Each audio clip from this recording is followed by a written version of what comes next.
Foraging has hit national news this week. Unfortunately, it is not for the amazing benefits of gathering wild food and developing a closer connection to nature. No.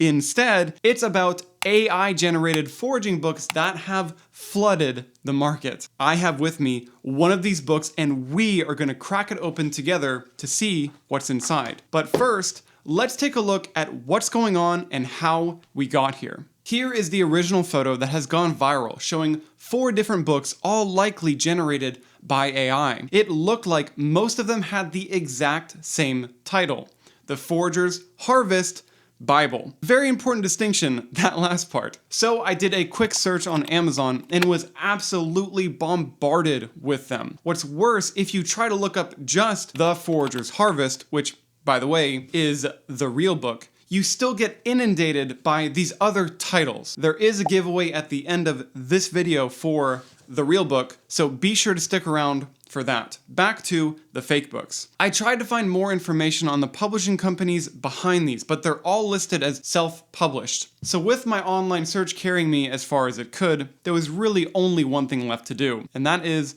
to buy one. I have to be honest with you, my curiosity was piqued by these books. I just had to get my hands on one to see how good, or rather, how bad of a foraging guide that AI could muster. Is this all you can conjure, Saruman? What and I think you are most curious about though is, are these books just filled with poor quality and incomplete information? Or is the information actually wrong to the point of leading to a dangerous situation? So I read through this whole book, and you and I are going to go through it together. So buckle up, because this is going to be a bumpy ride. I'm just going to open up to a random page. Let's just do right here. And there it is. Oh, wow. Hold on. There's no pictures. That's right. There are no pictures in this entire book. I'm guessing that it was just too expensive to deal with adding photos, and it would have made it way harder to whip together this book that looks like it is straight out of Microsoft Word. The spacing is how a middle schooler would write, who is desperately trying to get their book report up to 2 pages. Speaking of the pages, the material is like printer paper, which is funny because the author, always going to be in quotes, the author tells you to take the book out with you in the field. Not a good idea. 1, because the book would just disintegrate, and 2, because, yeah, the information in here is awful. The book starts out with these philosophical rants that don't really say much, that include language to try to establish the author as a real person. But it's in the specimen descriptions where this book really shines in its half-ass attempt at being a foraging guide. Each specimen has 4 categories. 1, properties, which is just basically saying over and over, it has vitamins and minerals. 2 is where to find it, which usually just lists out random regions in North America and specific US states where it can be found. Not very helpful. 3 is identification, which we will talk about in a second. And 4 is how to harvest, which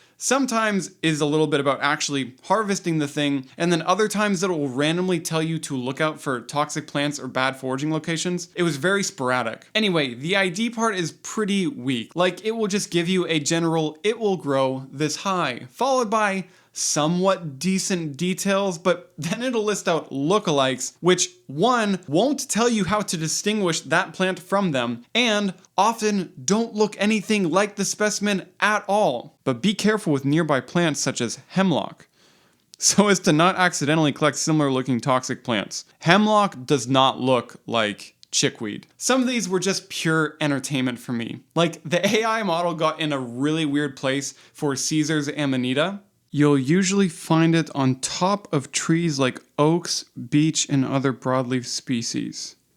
You'll usually find it on top of trees like oaks. What the f***?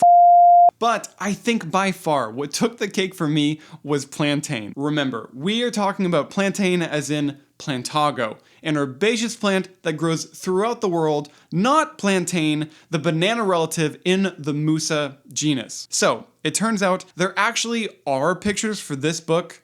Kind of. There's a QR code in the back that I bravely scanned. Free bonus with this code. Here we go.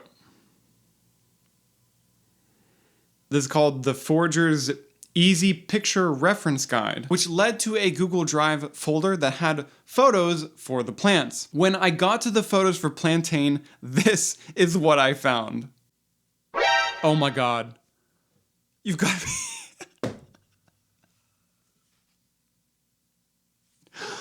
I can't believe it. That's so funny. So I wondered, if this photo is wrong, could others be too? And the answer is yes. And now we're actually entering the territory of dangerous mistakes in this book. For instance, one of the photos for chokecherry is actually yew berries, not chokecherry at all. While it is possible to make preparations of chokecherries that include the seeds, the same cannot be said for yew, which contains seeds that are toxic and dangerous. Even worse, the photos shown for wild grapes are not grapes at all. Instead, it's Virginia creeper berries, which are not to be eaten. These are intensely acrid and cause a burning sensation in the mouth and throat that lasts for hours. I tried this one time for science, and let me tell you, you do not want to make this mistake. And then we have, at the end, the inclusion of iris as something to gather and use. Here's the thing. Many instances of wild food and herbs have nuance in how you use them, and that is something that is difficult to be captured by a lazy AI prompt. Though with iris there are traditional herbal uses, it's through specific preparation and administration as a medicine, not a food. And this is the biggest thing that is missing from these copycat books. There is nearly zero information on proper preparation and use for all of the species included. That information is crucial, and the omission is definitely dangerous. Like, the way that they say to prepare acorns for consumption is completely wrong. But thankfully, there is someone on YouTube who made a full guide for you to watch if you are interested. And that's not all. There was way more wrong in this book that I took as a teaching opportunity to correct the script for you. I have a full walkthrough of this book, plus my initial live reactions, which are available on my Patreon, details below. But now, let's move on to the red flags that you should be looking out for to avoiding fake books like this. Funny enough, using the term Bible in the title is a big one. Look at all of these other AI books for other subjects. Bible is everywhere. Another is top Amazon reviews that are generic, don't really say that much, and have poor English. And a big one is X number of books in one.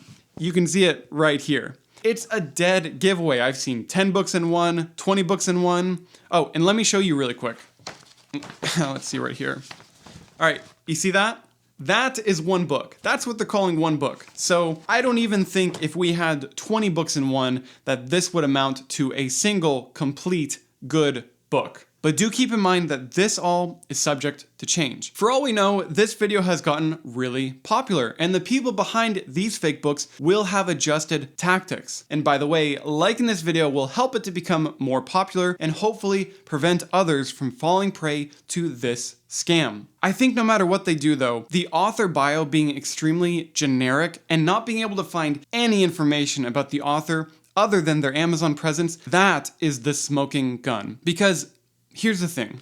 This is just the beginning. Language models will continue to improve, and these copycats are going to get better. But I'm guessing that you, like me, want to support real people and not these shady copycat enterprises. And we'll talk about that more in the next video. However, for now, if you are in the market for a real foraging book written by a real person who actually cares about foraging, then may I present to you the book from which all of these fakes are trying to mimic. Forager's Harvest by Sam Thayer. When I read this book for the first time, I kicked myself for not having read it earlier. This is not a sponsorship. This is literally just my favorite foraging series ever. And also, just because I think we should be celebrating the work of real people, I will be giving away 5 copies to 5 individuals who leave a comment on this video. You can comment your favorite thing to forage, what you want to learn about foraging, or your favorite foraging author for others to see. If you win, I'll send you a copy of The Forager's Harvest. If you already have one, I'll send you another one of Sam's books,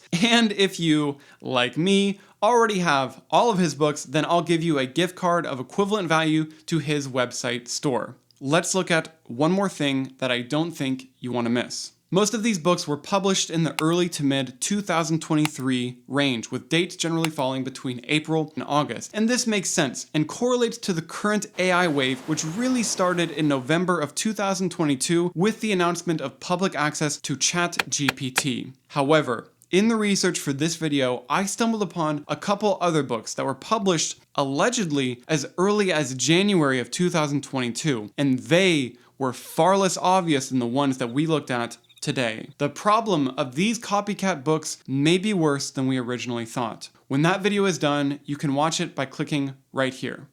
I'll see you there.